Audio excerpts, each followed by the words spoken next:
우리 지역의 현안들을 날카로운 시선으로 들여다봅니다. 시사날 문을 열었습니다. 자, 국토교통부에 따르면요, 지난 1월 말 기준 전국의 미분양 주택은 7만 5천 채를 넘었다고 합니다. 10년 2개월 만에 최대치라고 하는데요. 우리 포항 역시 미분양 사태가 아주 심각한 상황입니다. 그래서 오늘은요, 미분양 사태와 더불어서 부동산 시장의 침체와 원인, 그리고 앞으로의 전망에 대한 이야기를 나눠보도록 하겠습니다. 먼저 함께 이야기 나누실 분들 소개해드립니다. 김상민 포항시 의회 의원 나오셨습니다. 반갑습니다. 김상민입니다.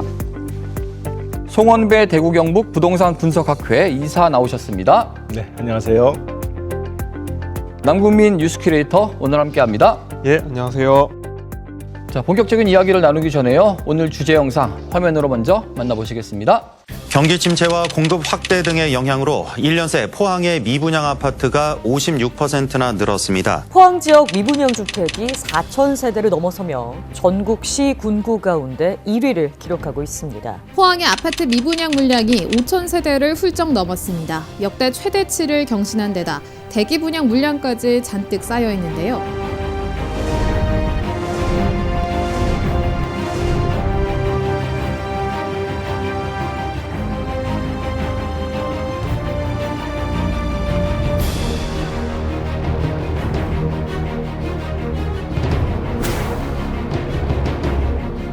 이렇게 분양이 이제 올해, 내년 이렇게 계속 이어지거든요. 생각만큼 재미가 없다.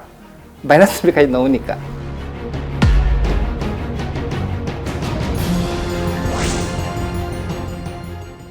전국적으로 미분양 사태에 대한 이야기를 나눌 때마다 포항의 뉴스가 빠지지 않고 나오고 있는 것 같습니다. 지표도 궁금하고요. 또 시민분들은 어떻게 체감하고 계실지 이 부분도 굉장히 궁금합니다. 먼저 김상민 의원께서는 시민분들을 많이 만나실 테니 네. 직접적으로 어느 정도 체감하고 계신지 들어볼 수 있을까요? 정부가 최근 부동산 관련 규제를 거의 전부 다 완화했음에도 불구하고 사실상 포항시의 신규 아파트 분양의 실적들은 좋지 않습니다. 그리고 최근에 정부의 미분양 관리 지역으로 포항이 또 지정됨으로써 거래 절벽이나 기존의 집값 하락 등을 부추기면서 특히 전세가 하락으로 집주인들은 사실상 떨어진 집값을 걱정하시고 계시고, 그리고 세입자분들은 전세금을 되돌려 받지 못할까 걱정하는 목소리들이 곳곳에서 확인되고 있습니다. 이번에는 송원배 이사님께 좀 여쭤볼게요.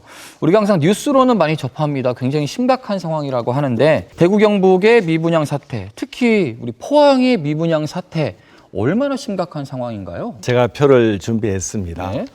우리 지역에 미분양이 많죠. 그리고 전국적으로도 미분양이 지금 7만 5천 세대를 넘어가고 있습니다. 과거에 우리가 금융위기 때는 미분양이 전국적으로 16만 호가 있었습니다.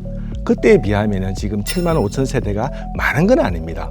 그럼에도 불구하고 지금은 수도권과 지방의 편중이 굉장히 차이가 나고 있습니다. 지방의 미분양이 자그마치 84%를 차지하고 있고 수도권은 16%밖에 되질 않습니다. 이 가운데 지금 서울은 미분양이 약 한 1,000호, 경기도가 7,500호, 근데 경북이 지금 9,200호, 대구가 지금 13,500호를 보이고 있죠. 우리 대구, 경북의 미분양이 지금 전국 미분양의 30%를 차지하고 있다는 겁니다. 이것이 문제고요.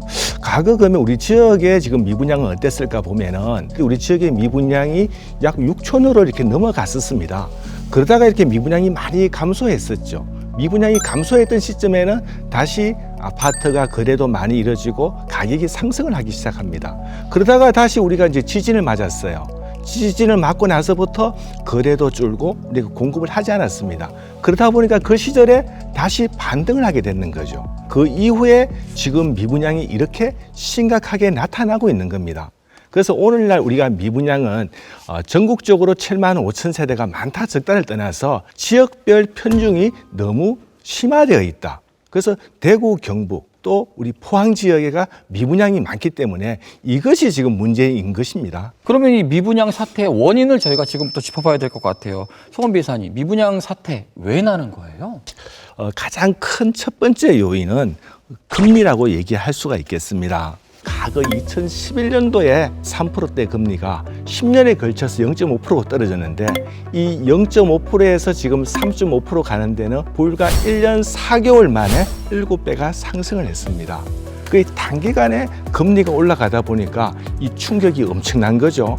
우리가 일반적으로 대출 금리를 했을 적에 한 2% 중후반대 쓰던 금리가 지금 5%대에 가 있습니다. 금리가 2배 올라와 있죠. 그래서 누구라도 다 이 비싼 집을 사는데 자기 돈 가지고 다 사는 사람이 없죠. 대체로는 다 빚을 내고서 대출을 이용해서 집을 사게 되는데 지금 금리가 올라가니까 이자 부담을 고스란히 다 안고 있는 겁니다. 특히 젊은 사람들이 빚을 내서 했던 연끌 세대들이 그 충격이 굉장히 크고요. 두 번째 요소는 뭐냐 하면은 이게 공급과 입주 물량에 문제가 있습니다. 지진 이후에 2년 동안 신규 공급을 하지 않았습니다. 신규 공급을 하지 않다 보니까 다시 2년 동안은 입주하는 물량이 없었어요. 그러다가 21년 하반기부터 신규 공급이 들어갑니다. 그러면서 신규 공급의 물꼬가 트이고 청약 경쟁률이 높았죠. 그러니까 건설 회사에서 포항은 시장이 참 좋아. 빨리 분양을 해야겠다. 많이 공급을 누르게 됩니다. 그래서 지금 보시게 되면은 2021년도 11,000세대가 분양을 했고요. 이 11,000세대가 24년도에는 고스란히 입주 물량으로 와 있습니다.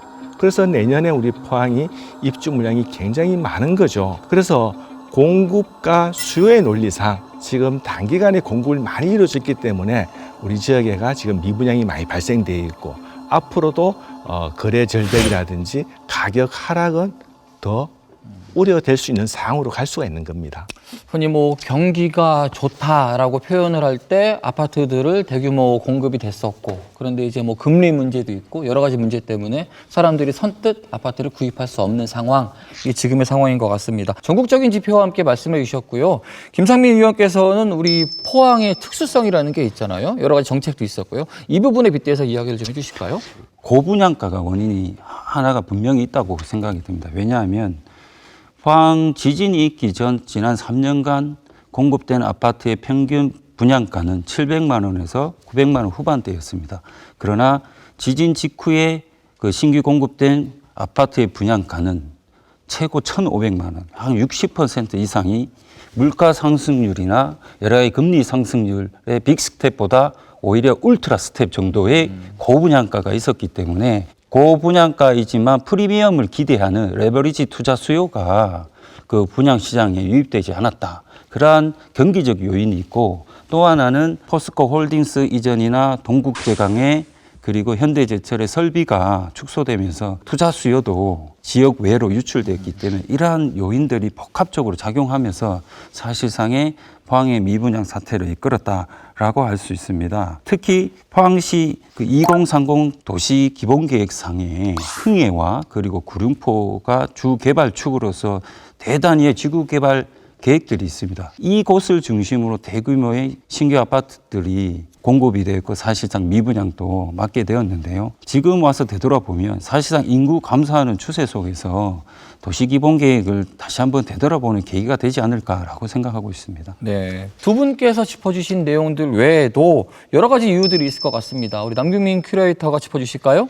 예, 좀 지역적인 문제보다 더 크게 국가적으로 부동산 시장이 어떻게 해야 이렇게 등락률이 크고 변동성이 큰가, 이 문제를 짚어봐야 될 것 같은데요. 일단 가장 큰 문제는 국가의 부가 지속적으로 부동산으로 집중되면서 전체적으로 굉장한 거품이 발생하는 환경이었다. 이 부분을 지적하고 싶습니다. 그러면 많은 사람들이 부동산 거품 이런 얘기를 하지만 그 수치로 한번 보자면요. 우리나라의 GDP 대비 주택들의 총 가격이 얼마나 되느냐, 주택 시가총액이라는 지수가 있습니다. 이걸 통해서 돌아보면요. 2000년엔 주택 시가총액이 GDP 대비 1.6배 정도였습니다. 즉 우리나라가 1년 동안 만드는 부가가치 대비 1.6배 정도가 전체 집의 총액이었는데 이 수치가 3.2배까지 올라갔습니다. 이게 얼마나 높은 수치냐면요. 집계 이후 가장 높은 수치일 뿐 아니라 가장 거품이 컸다고 한 2008년 금융위기 때 그때보다도 높은 수치인 겁니다. 즉 20여 년 동안 사람으로 치면 소득 대비 한 1.6배 정도였던 집값이 그게 이제 3배까지 이상 높아졌다. 전반적으로 부가 집중되었다고 할 수 있는데요. 기업에 대한 투자인 주식시장은 그럼 그동안 어땠느냐 보면 2007년엔 코스피 지수가 2100 정도였습니다. 그런데 현 시점으로 대략 2400 정도로 오가고 있어요. 즉 거의 20년 가까운 시간 동안 기업에 대한 투자인 주식시장은 큰 상승이 거의 없었다. 즉 이 시간 동안 부동산에 투자한 분들이 부자가 됐다는 겁니다. 이런 결과 때문에 누구나 부동산 불패, 부동산을 반드시 사야 한다, 어떻게든 사야 한다. 거기에 이제 사회 초년생들까지 들어가면서 그야말로 상상할 수 없는 상승이 있었고 그 후유증이 지금 찾아오고 있다, 이렇게 말씀드릴 수 있겠습니다. 자, 이달 초 포항은요, 미분양 관리 지역으로 재지정이 됐습니다. 정부가 지정 기준을 완화했음에도 불구하고요, 심각한 수준이란 걸 알 수 있는데요. 현재 포항에서 미분양이 일어난 곳들 제작진이 직접 다녀왔습니다. 현장의 분위기는 어떨까요? 화면으로 만나보시죠.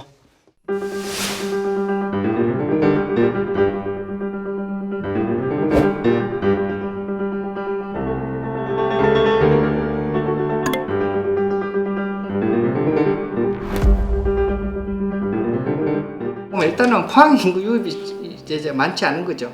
도시의 성장에는 한계가 있는데, 근데 아시다시피 뭐 초곡지구나 여기도 봤을 때 끊임없이 짓고 있으니까. 근데 실제로 포항에 있는 친구들 이야기 들어보면은 저거 다 누가 들어가 살지 그런 말 하거든요. 그런데 이제 분양은 이제 꾸역꾸역 지금까지 되고 있거든요. 되고 있는데, 그렇죠. 이제 그것도 봐오면은 실수요자들이 이제 입주하기에는 이제 벌써 한계가 왔다고 보거든요. 그게 이제 투자를 하는 사람들이 또는 외부의 사람들이 자꾸 투자를 하니까 그 정도 가는데, 그게 어느 정도 갈지 이제 모르죠. 미분양된 것을 분양받으러 가는 사람들이 있어요. 지금도 나 분양 계약하고 왔어. 그러면은 그 사람들이 그러죠.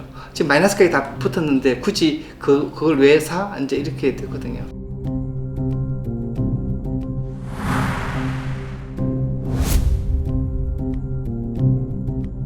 영상 내용 중에서요, 이렇게 많이 짓는데 이거 어떻게 다 들어갈 수 있을까라고 하신 말씀이 기억에 남습니다. 그런데 문제는 앞으로 지금 남아있는 분양 세대수들이 굉장히 많다라는 거죠. 이 부분에 대한 걱정이 앞서는데요. 이렇게 미분양이 쌓이게 되면, 쏟아지게 되면은 어떤 문제점들이 생기는 건가요? 지금 오늘날 같이 우리 포항 지역에 미분양이 많이 발생이 되면은 시민들 입장에서는 지금 급할 게 없는 거예요. 수요자 같은 경우에는 지금 당장 무리해서 집 사기보다는 앞으로 이렇게 미분양이 많으니까 가격이 떨어질 수도 있겠어.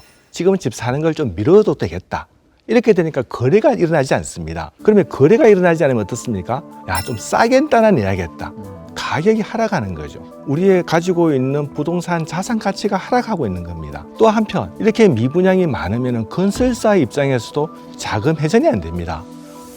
수분양자들이 분양을 받아가지고 여기서 대출을 이렇게 해서 공사 자금을 조달하는데, 이게 분양이 안 되게 되면 금융 조달 비용이 발생을 합니다. 그래서 이제 건설회사에서는 자기들의 어떻게 보면 이익금이 줄어드는 만큼 금융 비용은 더 증가되고 있는 상황이고, 그 다음에 이제 이렇게 또 미분양이 장기적으로 간다면은 입주 때까지 간다. 그러면 건설사의 자금 압박도 더 심화되겠죠. 여러 가지 경기 순환 사이클상 보게 되면은 좀 후퇴하는 우리 지역 경제도 침체될 수 있는 그런 우려가 있습니다.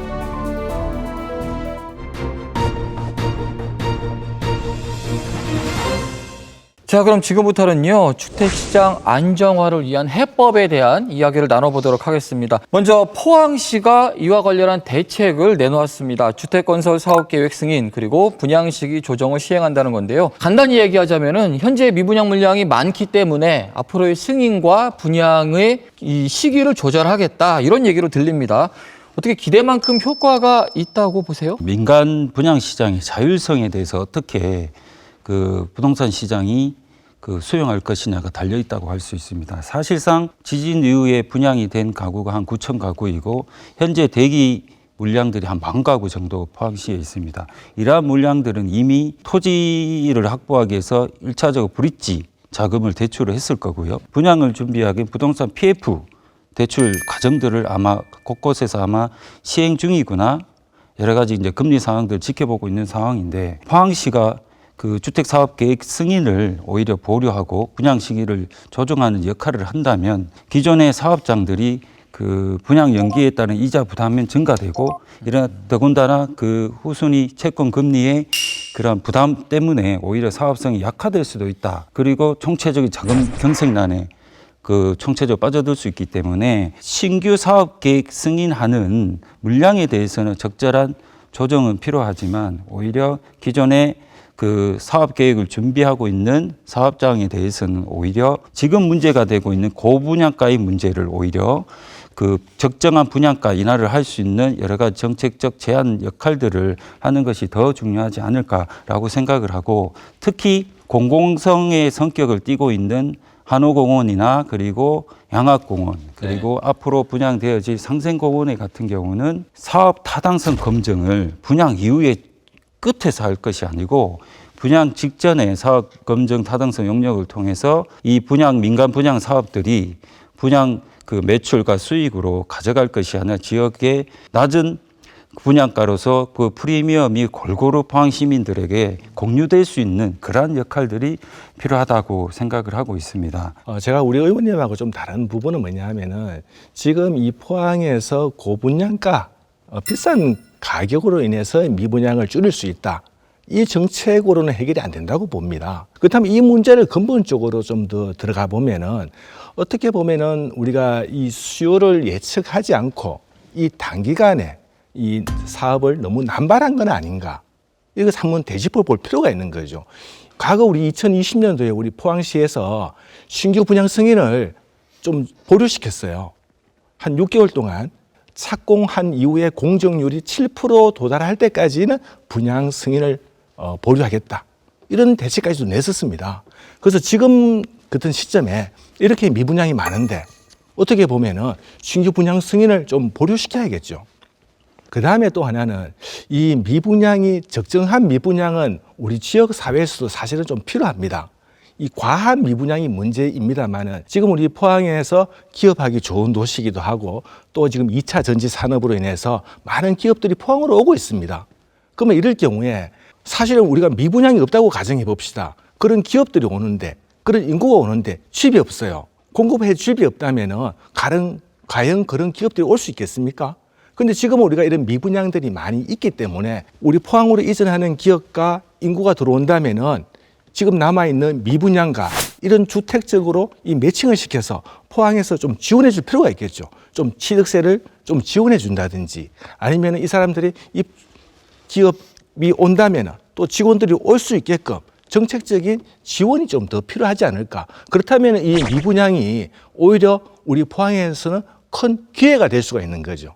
저도 그 수요와 공급의 시장의 논리에 전적으로 찬성을 하고 지금은 적정한 공급을 조절할 시기는 분명한 것 같습니다. 다만 미분양이 일어난 사업장을 중심으로 좀 들여다보면 이러한 공급에 대한 측면도 반드시 존재는 하지만 고분양가의 원인이 지역에서 더 많이 느껴진다는 말씀을 다시 한번 드리고 싶고, 말씀대로 산업단지와 관련된 기업 투자 유치가 되었을 때 신규 아파트의 새로운 입주 수요로 이렇게 이제 계획은 할 수 있습니다만 사실상 산업단지 개발에 대한 인구의 유입률이 너무 과도하게 설정이 돼 있기 때문에 도시기본계획도 인구가 오히려 감소하지만 오히려 증가하는 추세에 맞춰서 도시공간 개발 계획들을 수립하고 있기 때문에 분양가를 적정하게 통제를 하면서 그 공급 관계들을 적절하게 수요 관리에 맞게 적정한 수요 관리에 맞게 조정하는 것이 더 좋지 않나. 네, 뭐 두 분의 의견이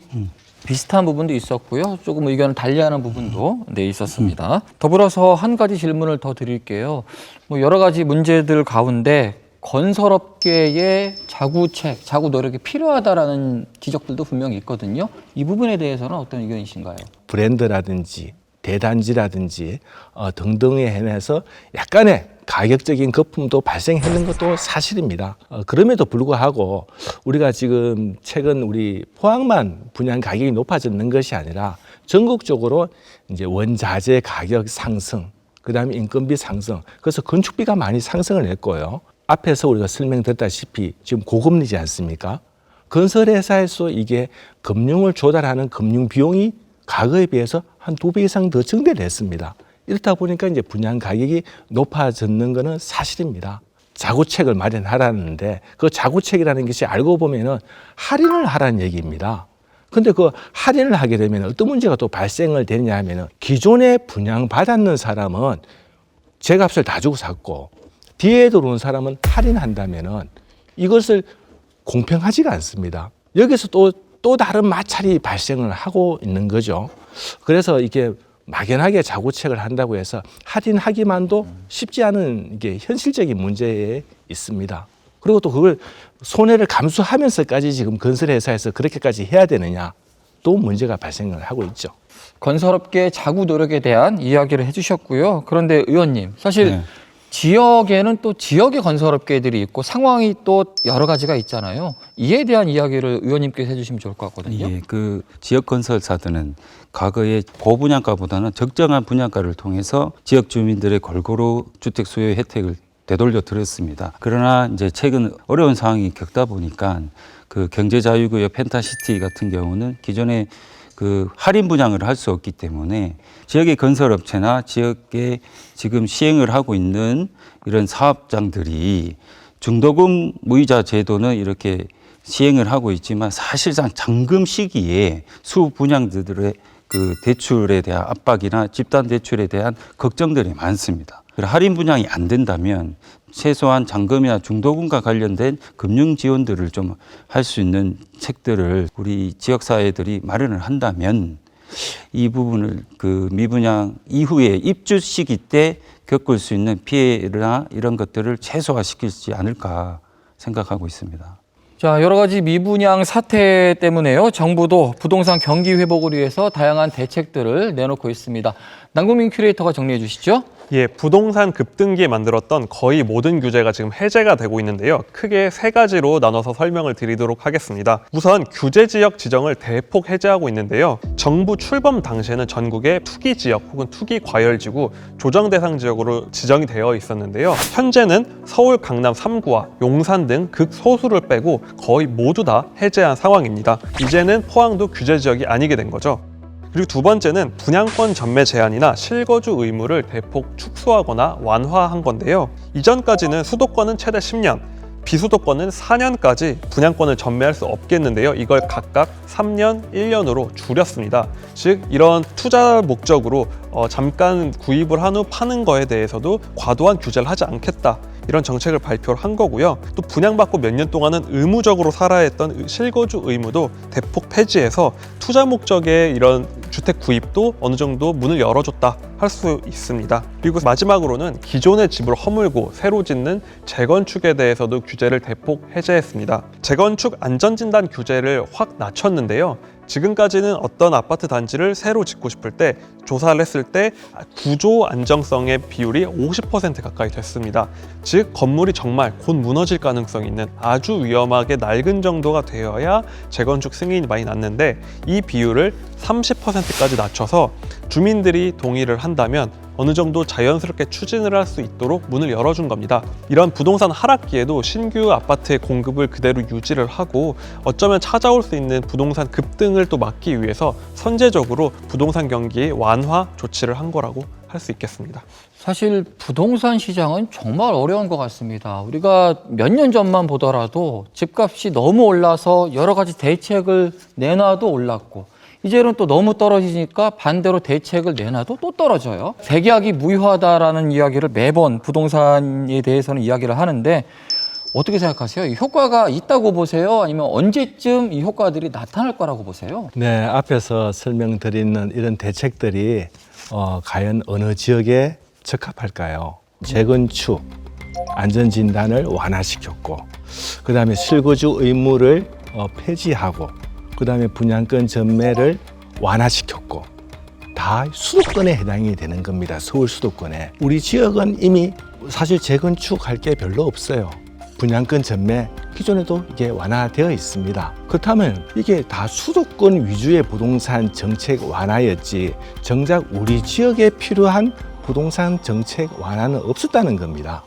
우리 지역에 이렇게 미분양이 많기 때문에 과거 우리가 금융위기 때처럼 이 미분양을 사게 되면 취득세도 감면해주고 또 양도소득세를 감면해주는 게 있는데 미분양 주택을 사게 되면 주택수에도 포함 안 시키고 그 다음에 양도소득세도 감면해주고 이제 이런 등등의 이제 대책이 나와야겠고 또 더 나아가서 생각해 보면은 대출도 허용해 줄 필요가 있겠죠.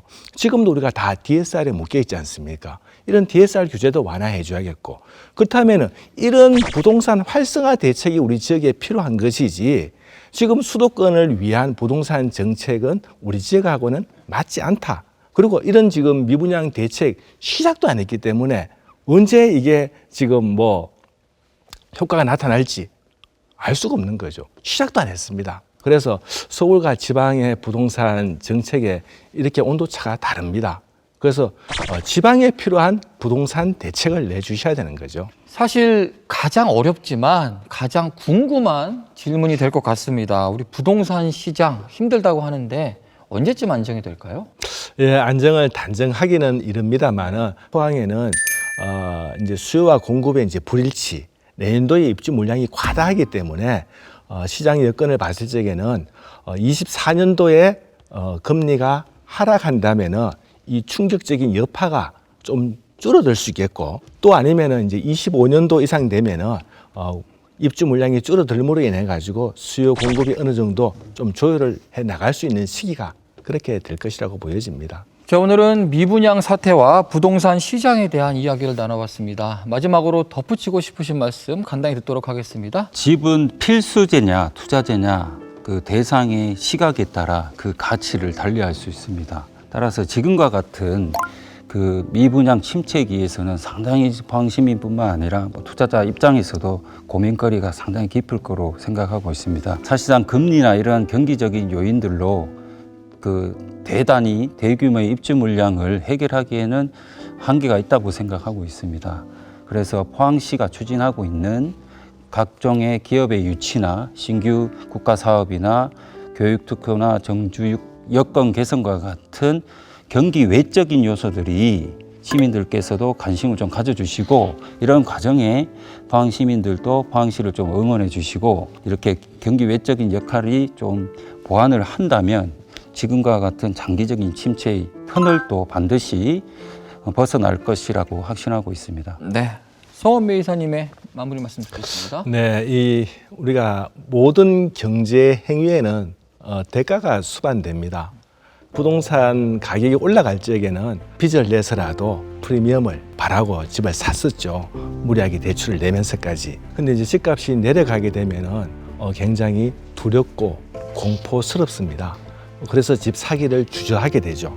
그래서 이제 이렇게 힘든 시기에는 상당한 용기가 필요합니다. 집을 파는 것도 또 집을 사는 것도 용기가 필요한 거죠.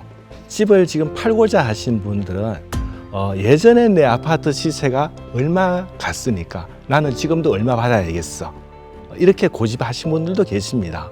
그렇지만 지금은 가격이 존재하지가 않습니다. 지금도 다주택자라든지 집을 팔아야 될 수요자라면은 지금 이 시점에 용기 있게 파는 것도 하나의 방법이 될 것이고요. 지금도 또 집을 필요로 하는 실수요자들이 있습니다. 그럼에도 불구하고 막연하게 공포스러운 분위기에 따라서 휩쓸려서 집 살 수요자도 지금 못 사는 경우도 있어요. 그 원하는 동, 그 원하는 층이 항상 놓으라는 법은 없습니다. 그 아파트는 지금 조금 가격이 적당하다면 지금 하나의 사는 것도 방법이 되겠죠. 그래서 집 사는 것도 파는 것도 용기가 필요한 시점이라고 저는 보여집니다. 네, 자, 남궁민 큐레이터 덧붙이고 싶은 말씀. 예, 유명한 철학책 중에 도덕적 인간과 비도덕적 사회라는 책이 있습니다. 왜 도덕적인 개인들이 모였는데 이런 비도덕적인 사회가 만들어졌냐에 대한 고찰인데요. 최근에 한국의 부동산 시장을 보면서 합리적인 개인과 비합리적인 사회다, 이런 생각이 들었습니다. 내 집을 갖고 싶고 더 좋은 집으로 가고 싶고 또 오르면 나도 사고 싶고 내 가족들이 좋은 곳에 살게 하고 싶은 건 누구나 갖고 있는 본성이라고 생각을 합니다. 하지만 이런 개인들의 합리적인 선택이 모여서 만든 결과가 어떠냐 돌이켜봤을 땐 연끌에 대한 공포, 내 전세금에 대한 공포, 이런 상황이 지금 쓰나미처럼 몰려오고 있는 상황이거든요. 그렇기 때문에 이렇게 집값에 따라서 국가 경제에 대해서 정말 위기를 논하고 청년들이 결혼을 포기할 정도로 집값이 치솟는 이런 환경에 대해서 이런 게 정말 거시적으로 우리가 앞으로 나아갈 방에 맞는가, 이런 부분에 대해서도 다시 돌이켜봐야 될 시점이 아닌가 생각합니다. 네, 따뜻하고 편안한 집 한 채 갖는 것이 아마 서민분들에게는 소원이 아닐까 생각이 듭니다. 그렇기 때문에 제대로 되고 안정된 부동산 정책이 필요하지 않을까 싶습니다. 안 그래도 걱정이 많은 생활에 집 걱정만큼은 조금 없었으면, 조금 줄었으면 좋겠습니다. 오늘 시사날은 여기까지입니다. 함께해 주신 여러분 고맙습니다.